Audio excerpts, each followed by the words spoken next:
Hello, everyone. My name is John Shaffer, and this is Delegation 101. I am excited to provide you this Career Builder session as part of the UTSA Graduate School.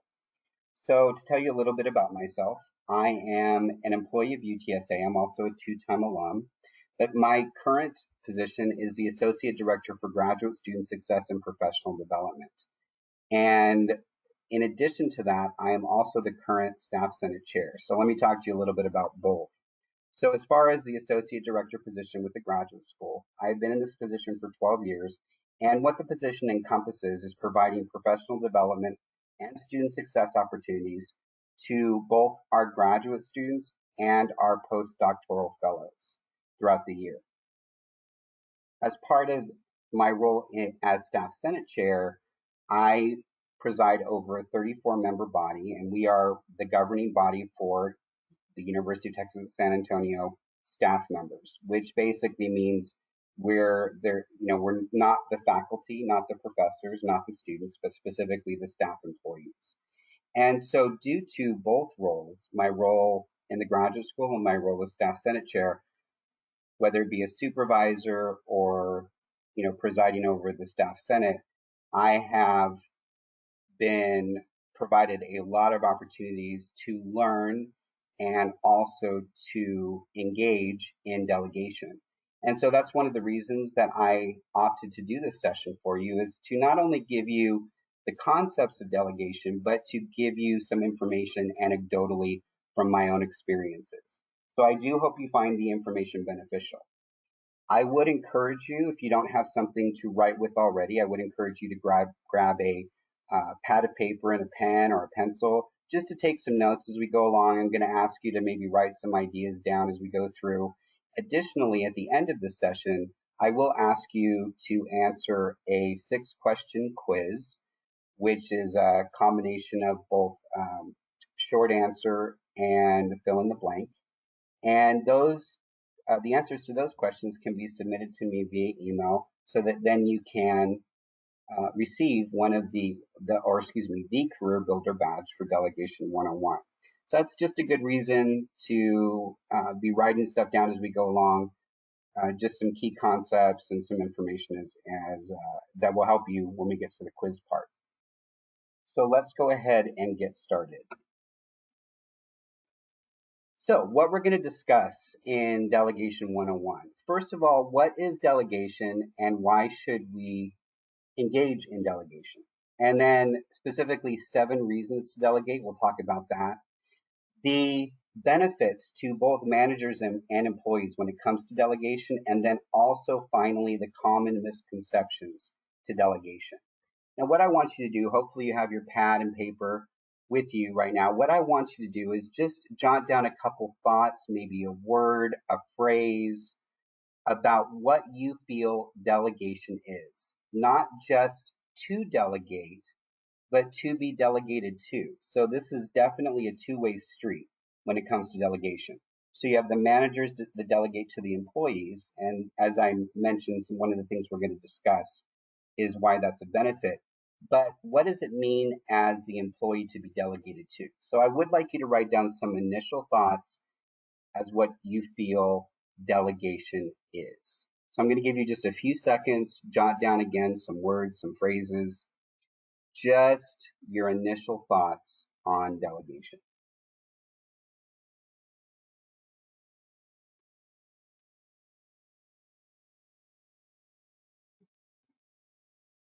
Okay, so let's go ahead and move on to what is delegation and why do it.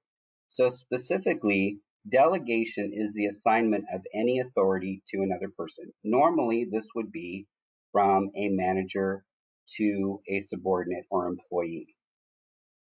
Delegation is also a core concept of management leadership. And actually, as part of these career builder sessions, I'll be doing another presentation on Leadership 101.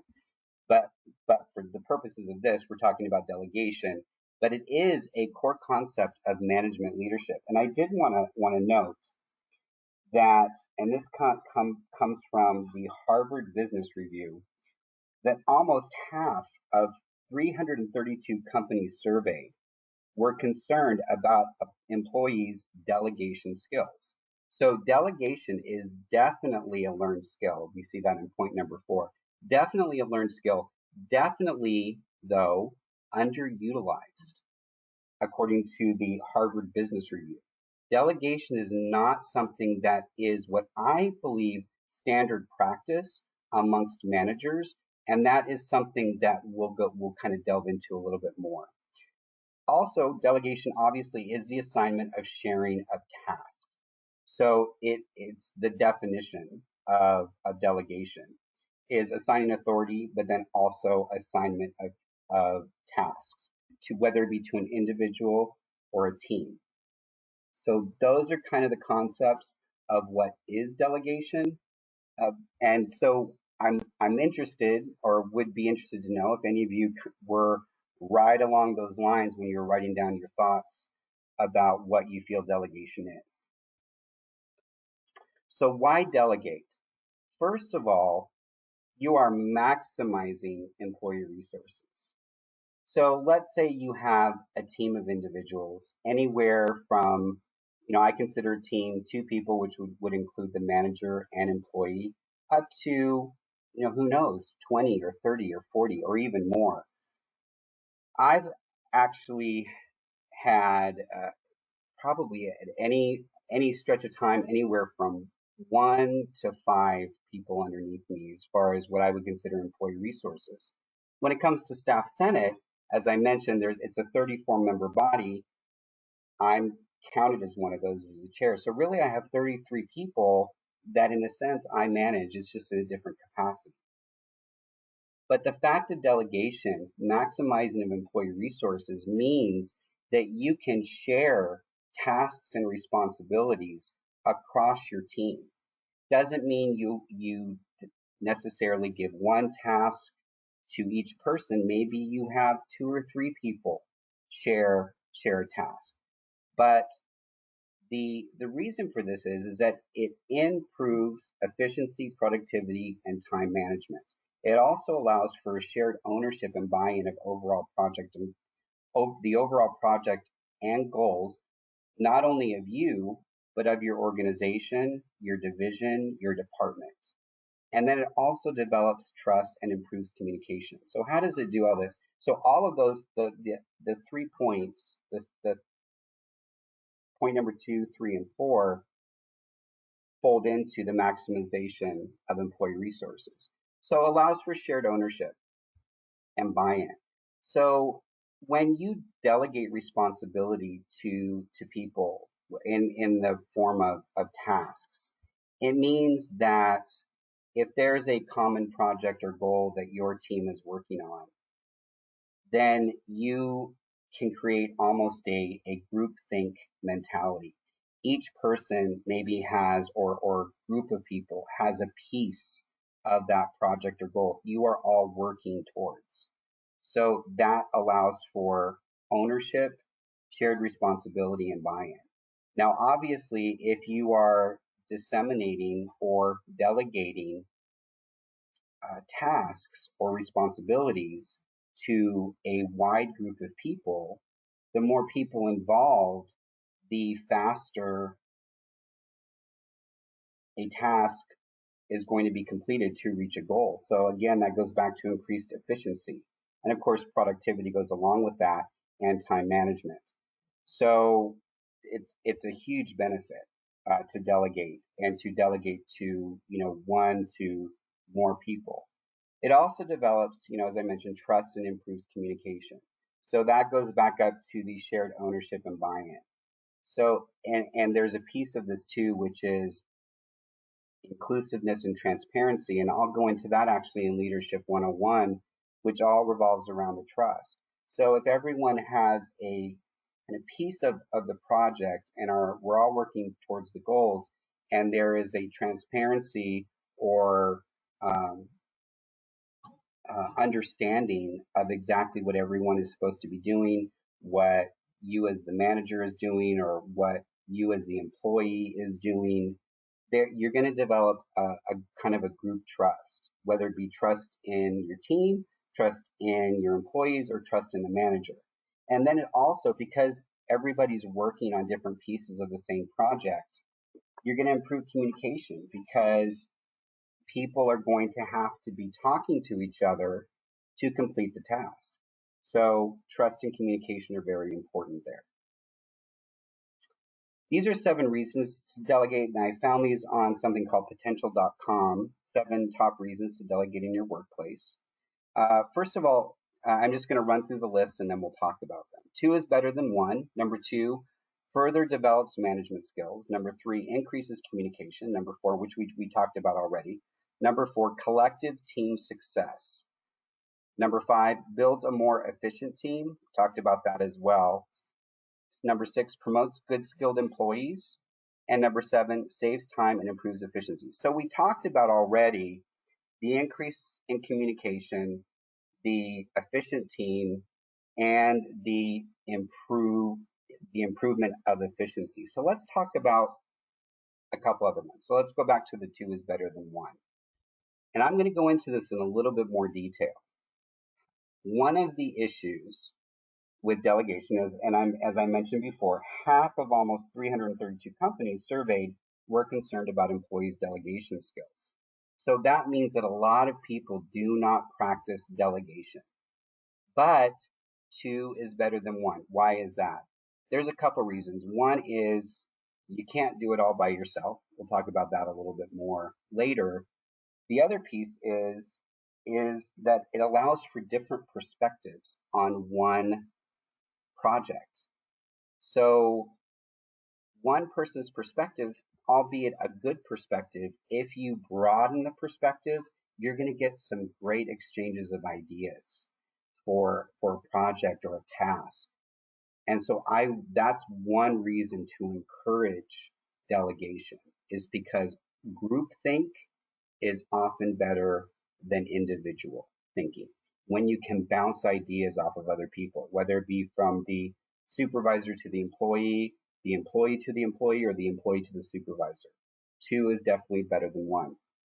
Number 2, this is specifically for the managers, further develops management skills. As I mentioned, delegation is considered a leadership skill, and it is a learned skill. So if you learn how to delegate, which it's not an easy task. I'm not saying that it's basic information. I feel delegation is pretty basic general information, common information, but it is a learned skill and it's not always easy for everyone. But if you can learn how to do it as a manager, it does develop you as a manager, because the next job you go to, or the next position you apply for, maybe moving up within your company, and you can give examples if they ask you, so what is your management philosophy? And you may talk about team building, you may talk about your various types of leadership philosophies.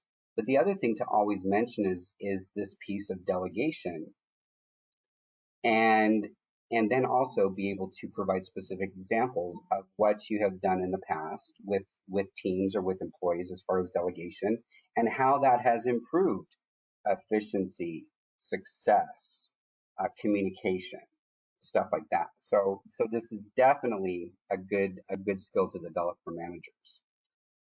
Collective team success in general, if you have a shared responsibility amongst the group, a delegation of authority across a group, shared accountability across a group, that means when you get to the end of the project or the task and it's completed and it is a good outcome, then you have a collective team success. So it's not just a success for an individual.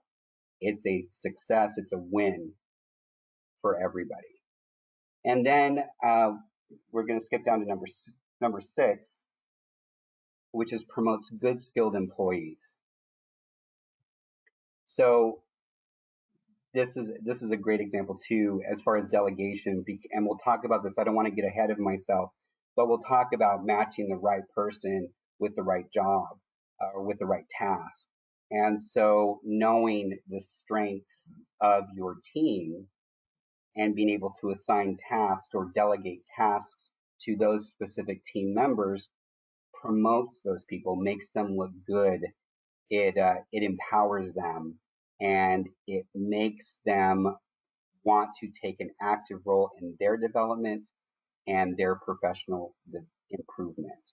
So it definitely promotes good skilled employees. So here's a quote for you.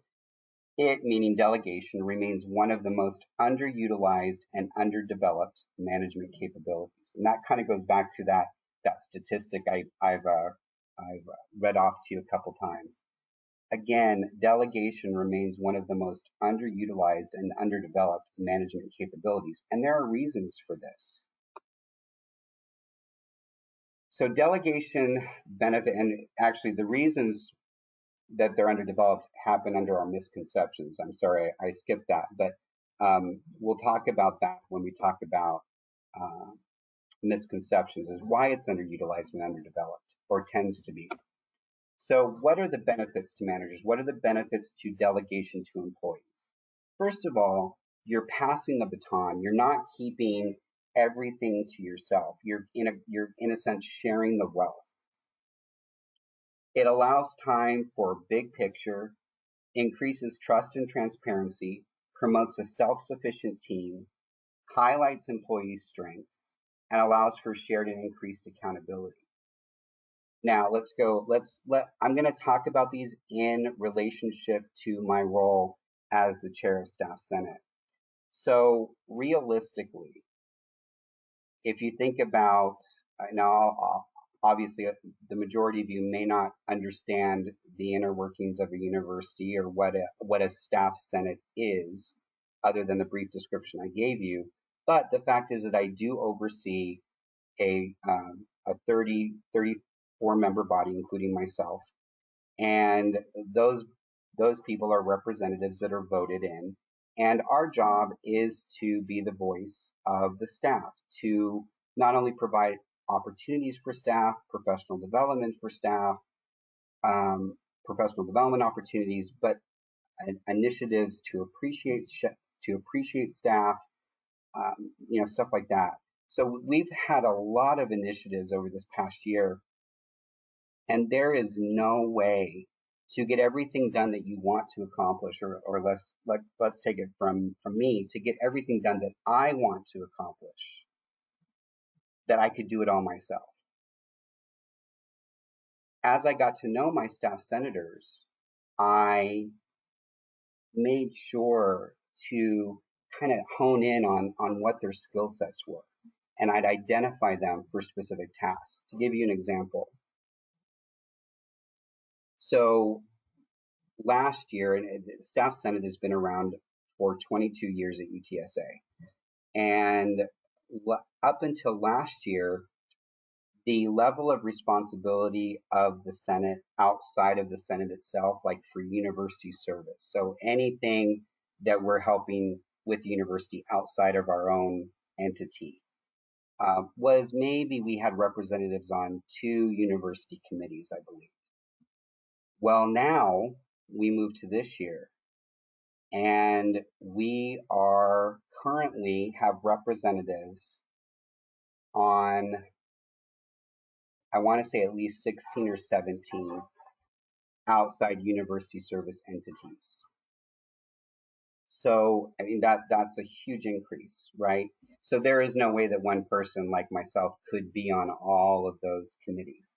So you pass the baton and you share the wealth. And that was one of my ideas going into my term as Staff Senate Chair, is to make sure that the time spent by our staff senators on our staff Senate members was not just simply coming to a meeting once a month, discussing an agenda, and sending them home, or sending them back to their offices to then do a lot of nothing. My point this year was to really promote not only what we do for staff outside of our organization, but also what do we do for the members. My piece of that was, because I'm a big, huge supporter and believer in professional development, but not just my own, providing that professional development to other people. And in a entity such as Staff Senate, it is volunteer. So I can't tell people to do it. I can ask people to do it and they volunteer their time. So it really is, do they want to take part in their own professional development?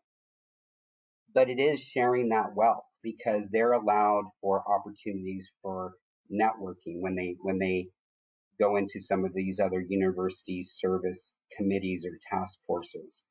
They're they're allowed to develop themselves, they're allowed to network, they're allowed to share ideas, their own personal ideas, and really take an active role in developing themselves. That was me delegating authority to those people because then those people have the responsibility to be a high contributor on those committees as a representative of the staff senate. And then they come back and report out to us. And maybe they ask us for suggestions or we offer, maybe something that we want them to take back to their committee or task force in regards to how this would help staff, right? So sharing the wealth is important. Allows time for a big picture view. This is again a benefit to a manager because if you're always mired down in the day-to-day tasks and details, how are you going to come up with the larger, bigger picture ideas that then create the the responsibilities, the tasks that then push the the vision, the goals, or the vision forward to reach the goals, right? So if you're always down in the details, in the everyday details, the tasks, doesn't mean that you can't contribute to these tasks. But if you're always down in them, doing everything yourself, not delegating responsibility, or authority, you don't have time to come up with the vision and where do we go next. Increases trust and transparency. This is a big piece. I already talked about that trust and transparency, inclusiveness are big pieces of my discussion on Leadership 101. So I'll just touch on it a little bit here. But it the delegation, the transparency of exactly what is everybody doing? What is the manager's role? What is the employee's role? What are everyone's individual tasks? How do those tasks fit into the overall goal of the team that you and what you're trying to create together? That transparency allows for trust.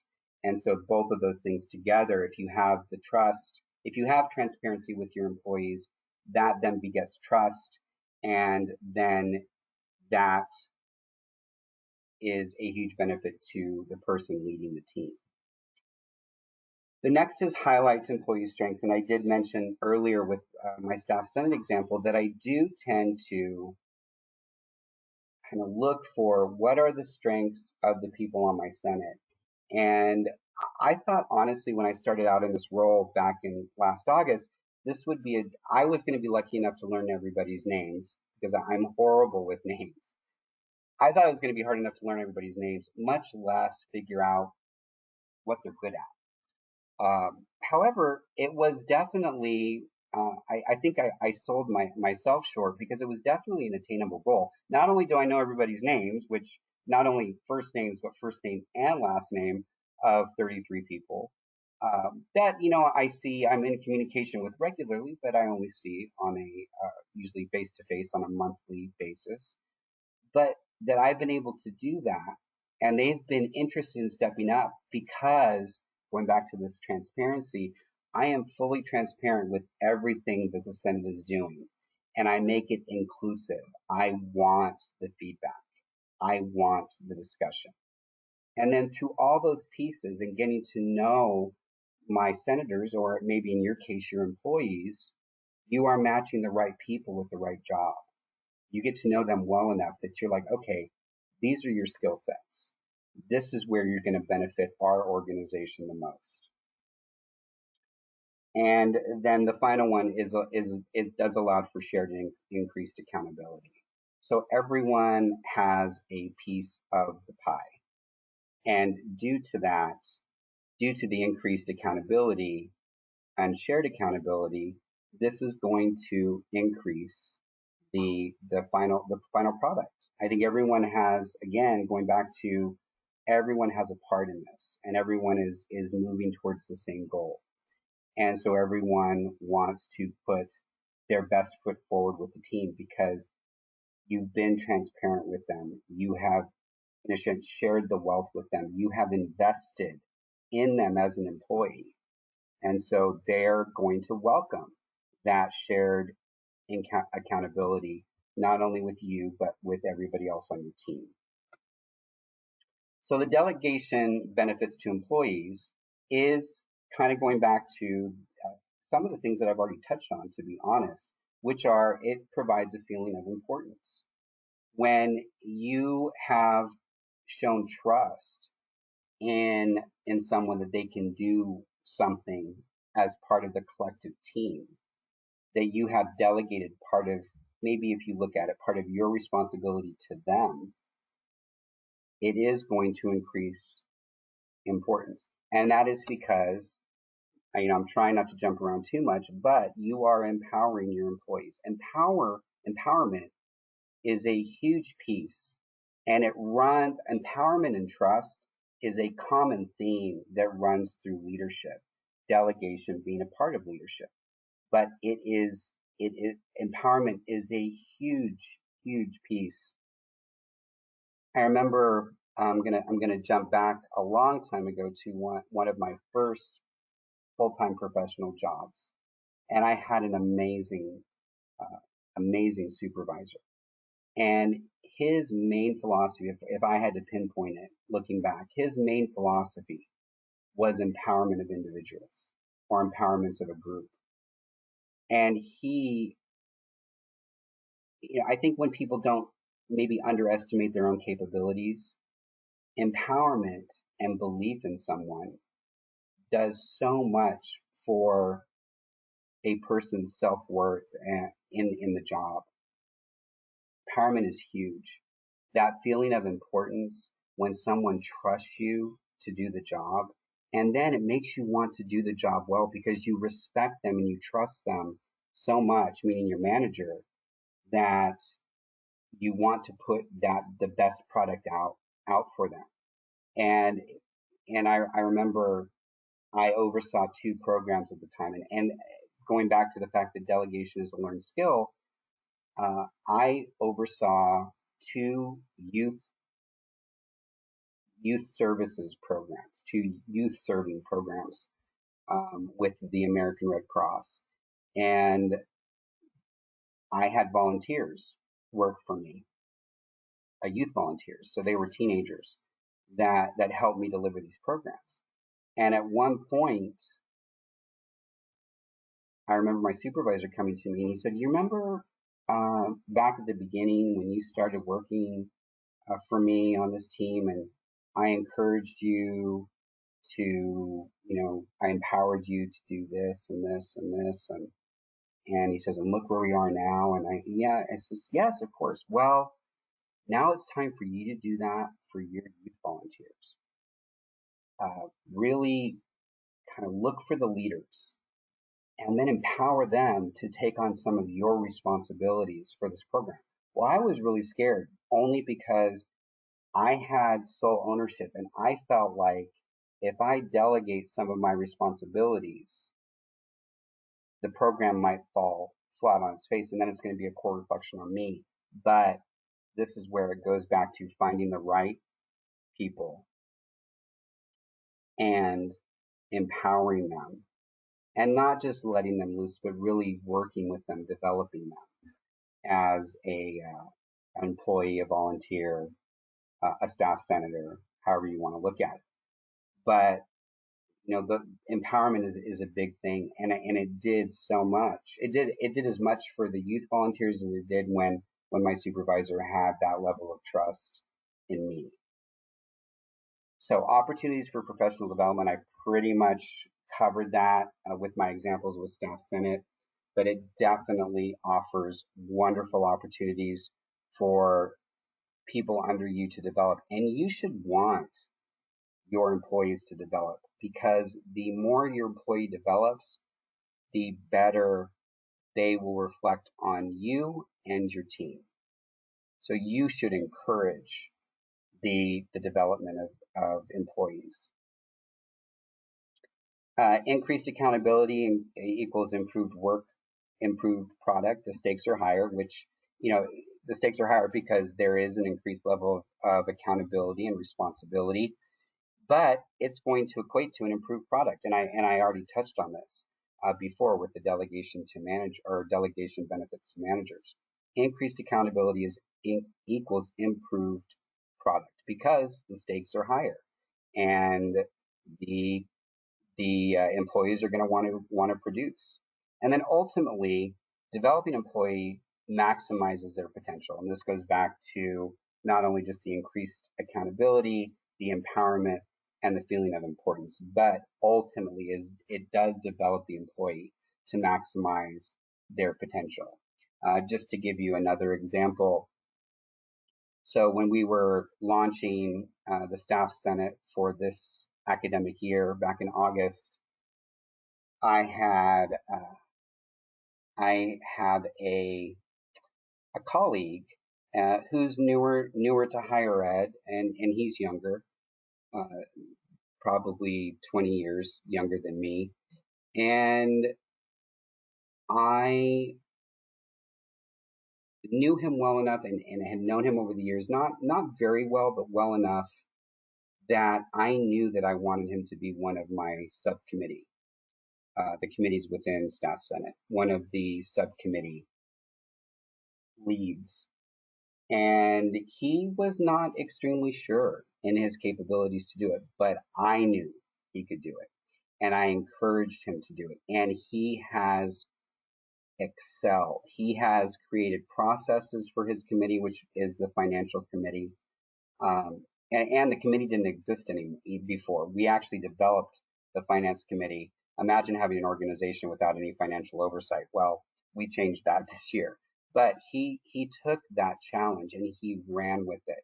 And although we worked together, myself, my vice chair, and him, he pretty much created his role and the committee and the processes all by himself. And due to that, I think he realized, oh, I like this. I like this level of responsibility. And so now it looks like he will, in the future may continue to run for different types of, or take part in different types of leadership opportunities. And I think, his role in Staff Senate kind of helped, if not set the foundation, helped contribute to the foundation of him wanting to continue to professionally develop himself with leadership opportunities.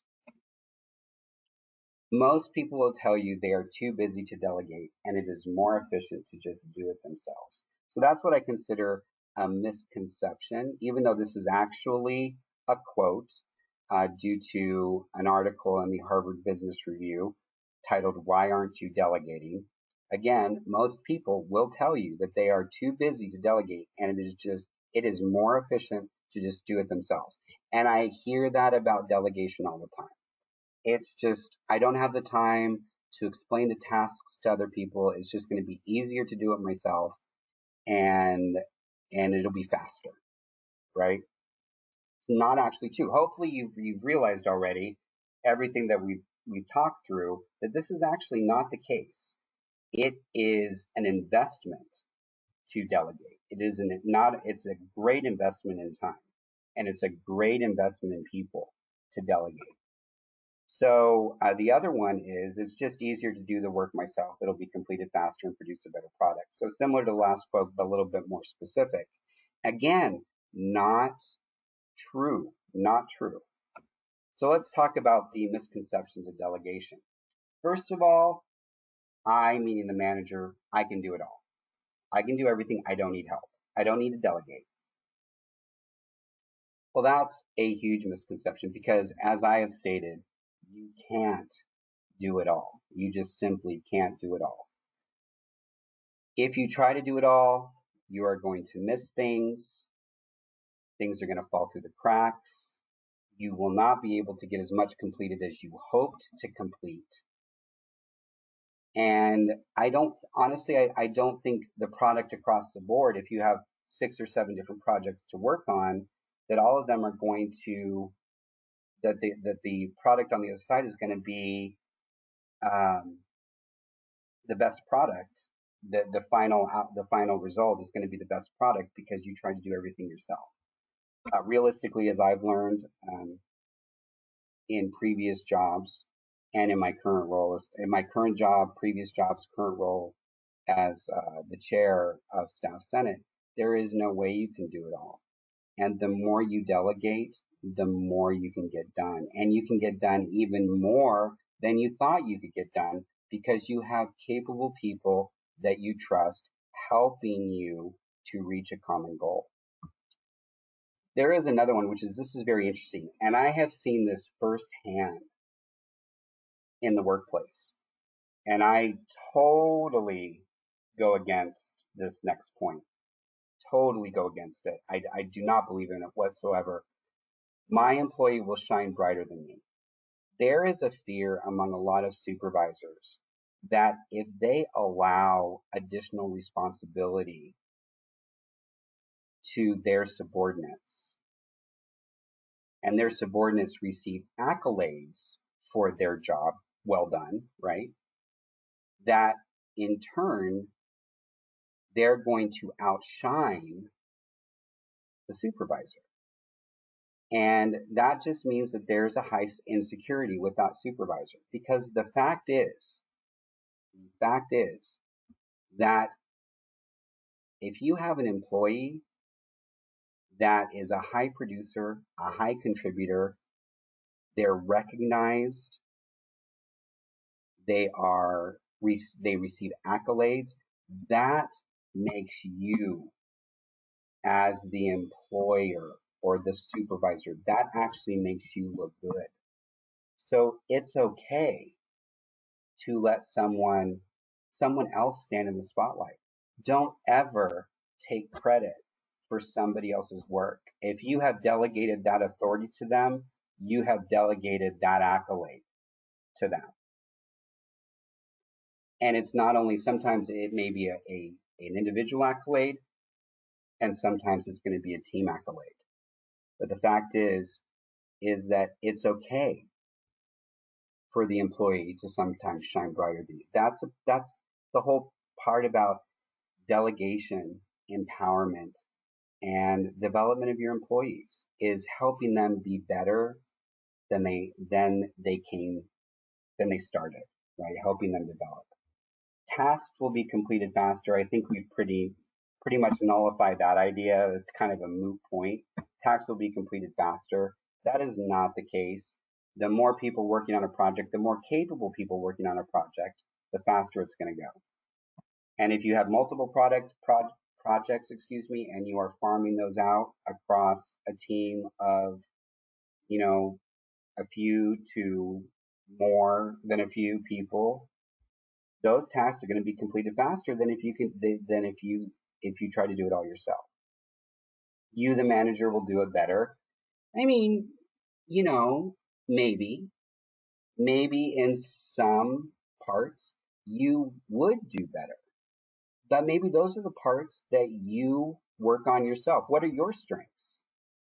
And what can you contribute to the overall goal or the product, the project? But it's not always that you'll be able to do it better. Again, this goes back to trust. Picking, picking the right person for the right job. And then it totally falsifies the whole concept of I, being the manager, will do it better.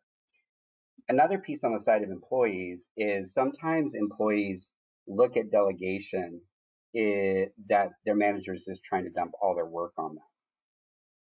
Now, realistically, is that sometimes the case? I mean, that is very possible, right? That is very possible. However, if you have a manager or if you are a manager, you're a hard worker, you are transparent, you are inclusive, there is a trust built up, your employees will not feel that way. And employees, if your